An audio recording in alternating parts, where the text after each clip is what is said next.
In Chapter 3, Note C, we're going to look at the chemical properties and some specific chemical reactions that happen with elements in Group 1, the alkali metals, and Group 7, the halogens. Let's start with the alkali metals. Since the alkali metals only have one valence electron, they will always achieve an octet by losing that electron, revealing the inner shell to be a stable full shell. If they lose an electron to become stable, that's going to make them great reducing agents. Let's connect the dots a little bit with some redox review. The alkali metals will lose electrons. And you may remember oil rig from the redox and honors chem. Oxidation is loss and reduction is gain. So if the alkali metals are losing electrons, they are being oxidized. Now, if they're going to be losing electrons, those electrons have to go somewhere. Right? Law of conservation of mass.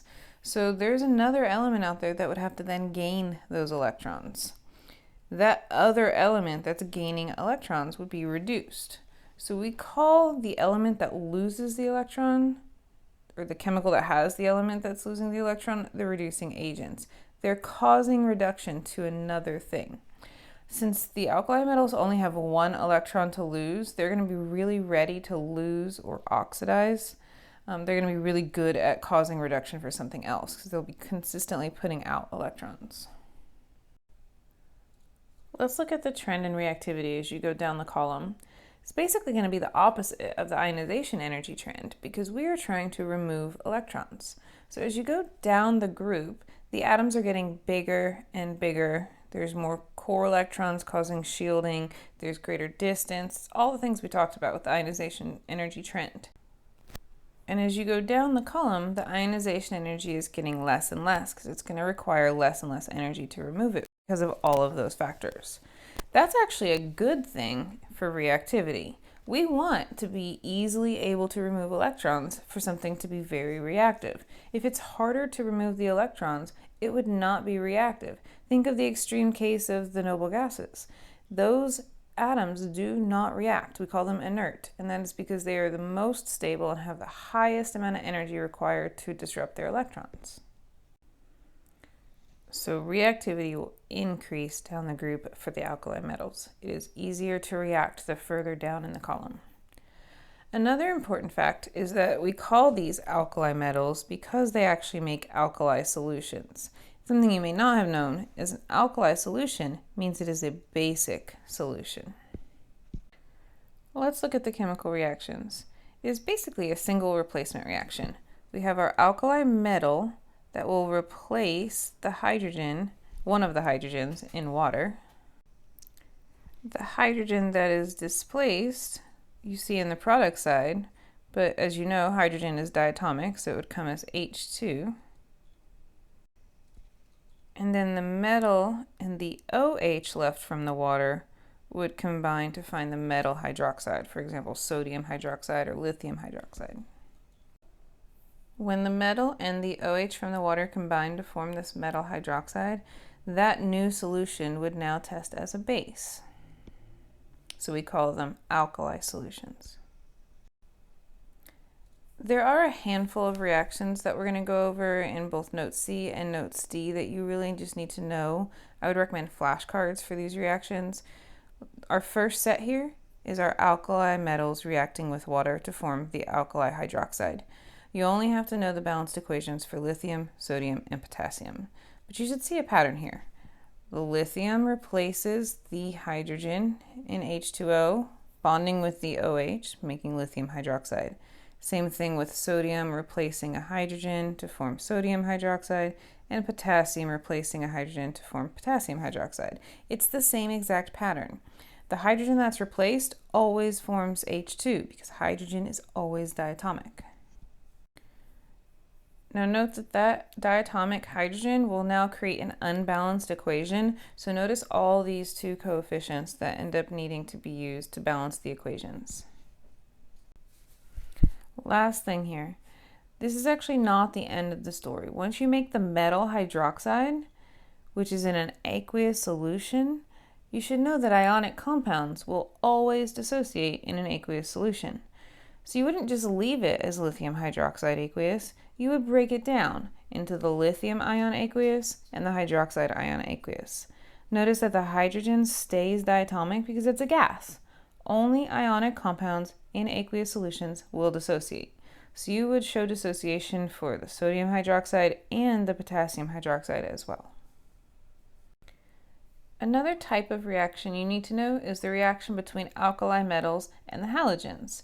Group 1 and group 7 really like to react with each other because group 1 has 1 valence electron, whereas group 7 has 7 valence electrons. So we want that perfect octet. Those would make a really good pair.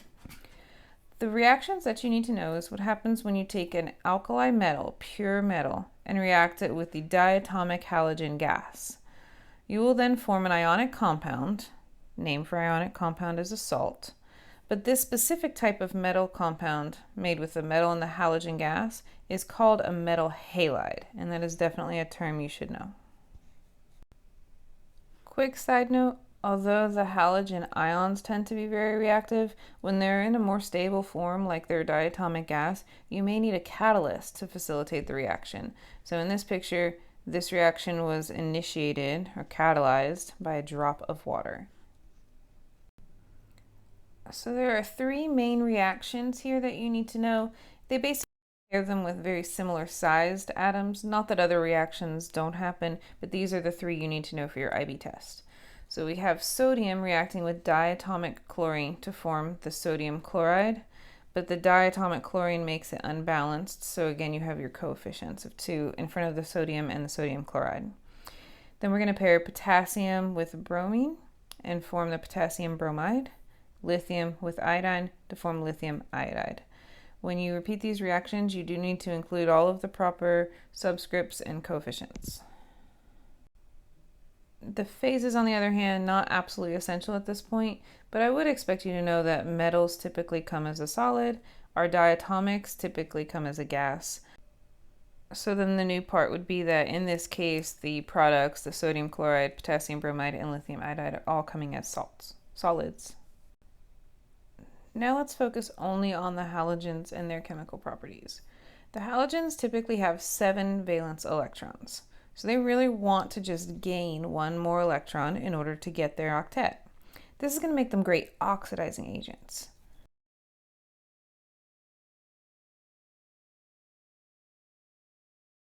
Gain electrons. Think back to reduction is gain, so this means that the halogens will be reduced. Well, in order for them to gain electrons, those electrons have to come from something else. Law of conservation of mass, right? So where do those electrons come from? Something else has to lose them. So whatever is losing the electrons would be going through oxidation, therefore making the halogens good at causing that reduction, causing them to be oxidizing agents. Since they only need to gain 1 more electron, they are really good oxidizing agents. Next, we'll look at the reactivity as you go down the column for the halogens. You'll see that this is exactly the opposite trend of reactivity for the alkali metals. Let's talk about why. Why does the reactivity decrease as you go down the group? As you go down the group, you still have larger atoms, you have a greater distance from the nucleus, and you have more shielding, more core electrons in the way. The same factors that we discussed with ionization energy once again. So as you go down the group, yes, it's easier to steal electrons, but the halogens don't want their electrons stolen. Instead, they want to take them from someone else, something else. So as they go down the group, that proton has less control, less pull to be able to steal electrons from another atom. It would be the halogens at the top of the group, like fluorine, chlorine, that would be better at stealing electrons from something else. So as you go down the group, the reactivity is getting less and less as the atom gets less effective at stealing the electrons from another atom. This actually leads to a very interesting activity series.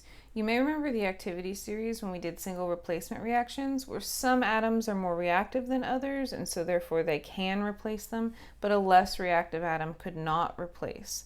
So if we focus on just the main 3 halogens, chlorine, bromine, and iodine, chlorine would be at the top of the group And so it would be the most reactive, and as you go down the group, the reactivity is decreasing. So iodine out of these three would have the least reactivity. So when we look at the reactions in just a minute, you will see that diatomic chlorine is capable of reacting with both bromine and iodine. Diatomic bromine is capable of reacting with iodine, but not chlorine. And poor iodine, diatomic iodine cannot react with either one, bromine or chlorine, so there are no reactions for iodine. And this is all because of the reactivity. Chlorine is going to be the strongest oxidizing agent. It's the smallest atom, and it's going to be the best at removing other atoms' electrons. These are the three reactions you have to know associated with the halogens. Notice the trend first before we get into the details of the reactions themselves. The chlorine, being the most reactive, is capable of reacting with the bromine and the iodine, capable of stripping electrons from the bromine and the iodine. So we have diatomic chlorine and a bromine ion and an iodide ion. Those are the reactants for our first two reactions. Then our third reaction shows the diatomic bromine being able to remove electrons from an iodide ion. Notice that there isn't a reaction for bromine going back to chlorine, and there are no reactions for diatomic iodine being able to remove electrons from either type of ion. So the other three reactions would basically be considered no reaction. These are the only three reactions that would happen with this set of reactants. Next, I want to look at a specific reaction. So let's just look at the first one and talk about why the numbers are, the coefficients and the subscripts, why the numbers are the way that they are.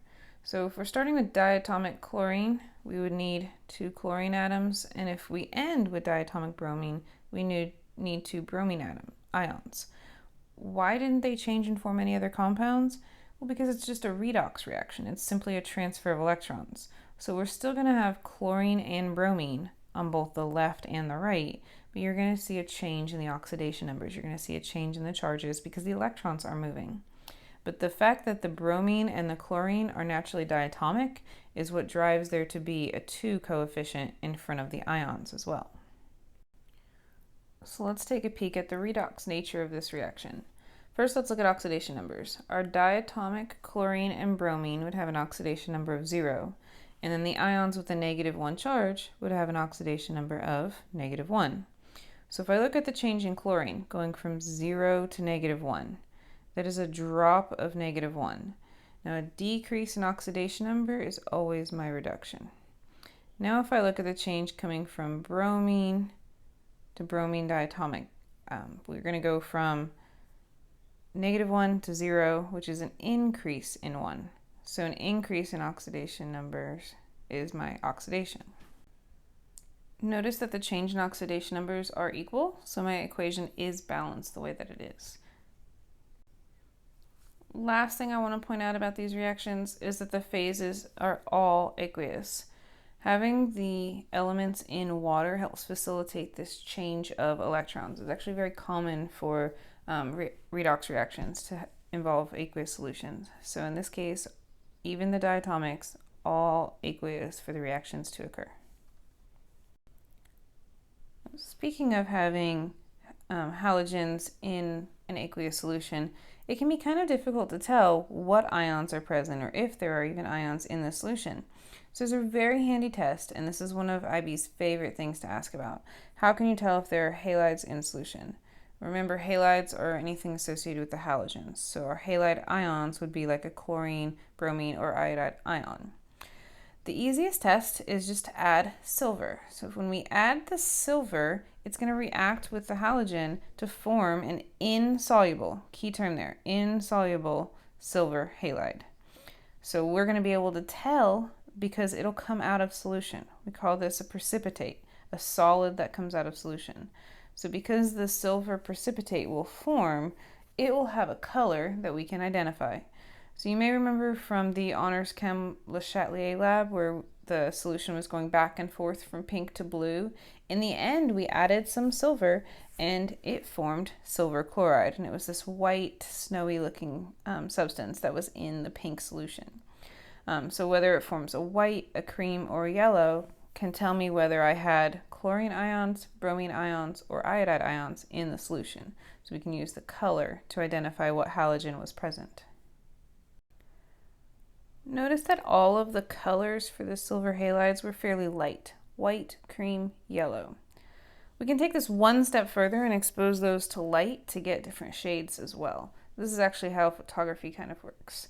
When you do that, you're going to form pure silver, solid silver, and then a diatomic halide. So we're back to having like chlorine 2, Br2, something like that. Don't let this half a mole throw you off. We're just balancing the equation here. You could also write this as 2AgX and 2Ag instead of the half, and just have 1x2.